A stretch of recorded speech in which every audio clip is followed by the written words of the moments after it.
Welcome to the Deep Dive. Today we're getting into something fascinating insights from Morgan Housel's book, The Psychology of Money. Great one. Absolutely.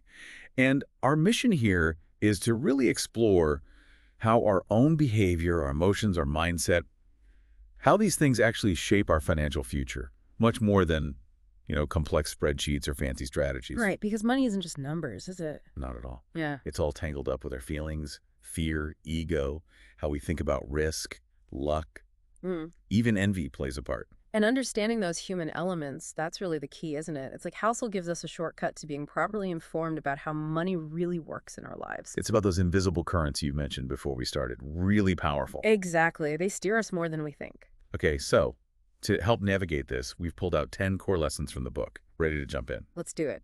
All right, lesson 1. This one kind of challenges a big assumption many people have. Mm. Housel basically says, doing well with money has little to do with how smart you are and a lot to do with how you behave. Ah, yes, that's fundamental. It is. You can be a certified genius but still end up broke if you're constantly overspending or chasing the latest investment hype. Right. While someone with a pretty average income can build serious wealth over time, just through good habits, consistency. Exactly. So it shifts the focus, doesn't it? Yeah. Away from just raw intelligence. And onto things like emotional control, discipline, patience. It's about managing yourself, really. And often those behavioral skills are, well, smarter in the long run than trying to outthink the market. That makes sense. It's the internal game. Absolutely. Okay, so speaking of things that take time and discipline, lesson 2, the power of compounding. Ah, the eighth wonder of the world, supposedly. Right. It sounds simple, almost boring maybe, but it's incredibly powerful. Housel uses Warren Buffett as a prime example. Mm-hmm. He made most of his fortune quite late in life. Exactly. The vast majority came after he turned 50. And it wasn't necessarily because he had the absolute highest returns year after year. No, it was the duration. He started young and just kept going, never stopped. That's the key. Housel's quote is perfect. Compounding works best when you give it time. It's that long, steady game. It really is. Consistency and patience just outperform trying to time things perfectly or chasing massive short-term gains. You let the money work for you over decades. It's like that snowball rolling downhill. Precisely. Small efforts, sustained, lead to huge results eventually. Less about flash, more about momentum. Okay, but that momentum, or how people approach money generally, it looks really different for everyone. Which brings us to lesson 3. Ah, the personal aspect. Yeah. Everyone has a different money story. Our financial views are deeply personal. So true. You might look at someone being super cautious with investing, or maybe someone who spends money really quickly, and think that's just wrong. It doesn't make sense. We judge easily. We do. But Housel reminds us, no one's crazy. We just have different experiences. Maybe that cautious person grew up in poverty, or the spender experienced some kind of financial trauma. Their past shapes their present. That's such a crucial point for empathy, It stops us from making snap judgments. It forces you to respect that people have wildly different backgrounds and experiences that shape their financial mindset. Their own unique history with money. Exactly. There's no single right way that fits everyone's past. It argues against financial absolutism. Okay, following from that, how we perceive wealth. Lesson 4 is a bit counterintuitive. Wealth is what you don't see. Oh, I like this one. It cuts through the noise. Right. We're so often conditioned to think wealth is the flashy stuff, the expensive car, the huge house, the designer watch. Visible signals. Yes. But Housel makes this brilliant distinction. Those things are evidence of spending. They aren't necessarily evidence of actual wealth. Good point. Spending versus having. In fact, he says, spending money to show people how much money you have is the fastest way to have less money. Huh. It's true, though. True wealth, the kind that actually gives you security and options, is often invisible. It's the money you didn't spend. It's the assets quietly growing in the background. It's fascinating how often that visible consumption masks a lack of real financial depth. Looking rich versus being rich. Being rich is about having that flexibility, that security, quiet accumulation. The unseen foundation. So if wealth is often unseen, how do we build it?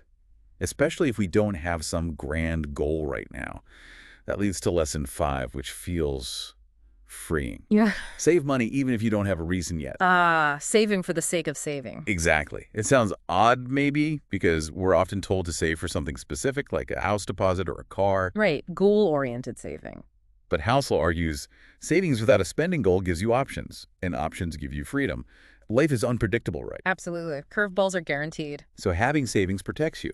Job loss, health issues, unexpected repairs, or even seizing a sudden opportunity that pops up. It's about building resilience, a personal safety net. It gives you flexibility, the ability to pivot or just weather a storm without panic.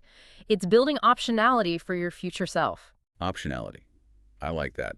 Okay, now a really important distinction. Lesson 6. Getting rich versus staying rich. Oh yeah, two very different skill sets. Totally different.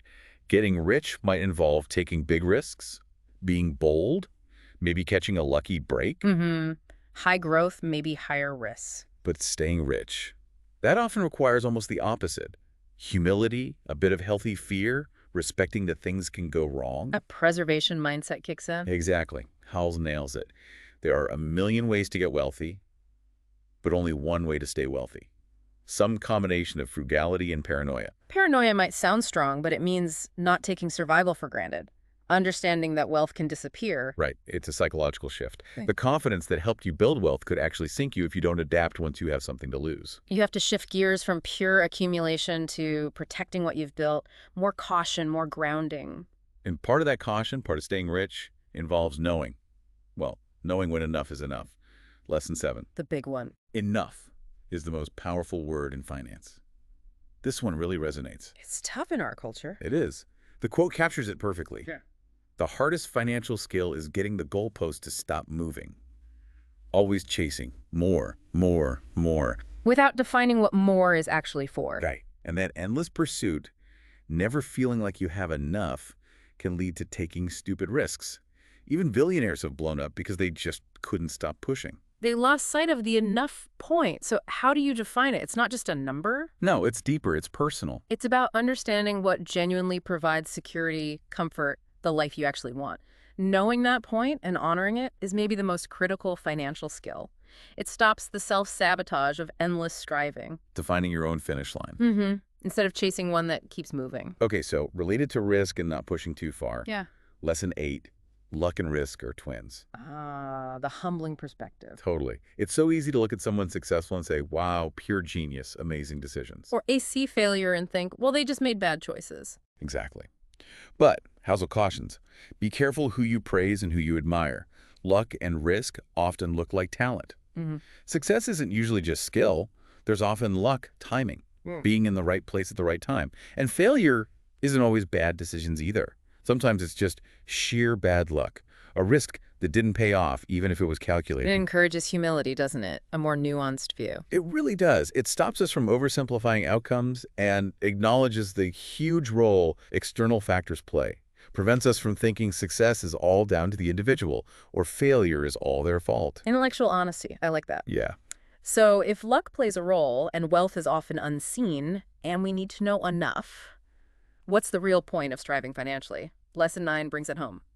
Freedom is the ultimate goal. This feels like the core purpose, really. I think so too. Money isn't ultimately about buying more stuff, though that can be nice. It's not the end goal. No. Housel says the highest form of wealth is the ability to wake up and say, I can do whatever I want today. It's about control over your time, autonomy. That's the true definition of financial freedom, isn't it? Having choices about how you spend your time, which is, our most valuable non-renewable resource. Deciding how you live your day, who you spend it with, what you work on, or if you work at all. That's the real payoff, the ultimate luxury. Okay, one final lesson. This one is super practical and honestly quite forgiving. Lesson 10. Reasonable rational. Ah, the pragmatism principle. Exactly. Yeah. We often think we need the perfectly optimized, mathematically rational financial plan. The spreadsheet that solves everything. Right. But Housel argues, aim to be reasonable, not rational.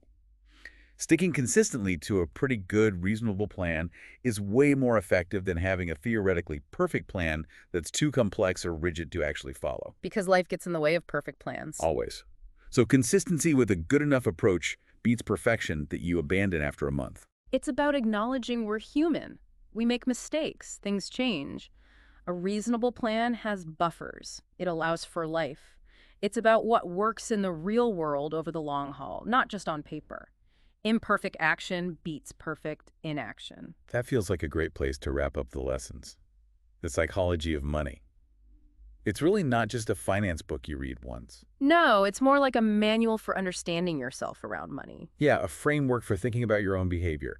It highlights how much the internal stuff matters, maybe more than the external numbers sometimes. And the real benefit, I think, comes from taking these ideas and actually looking at your own life through this lens, moving past just the facts and figures to the human side of your financial decisions. Definitely. So as a final thought for everyone listening, considering everything we've just unpacked, Yeah. what's one money habit or maybe a belief you hold about money that you're going to rethink or perhaps change starting today? Good question to ponder.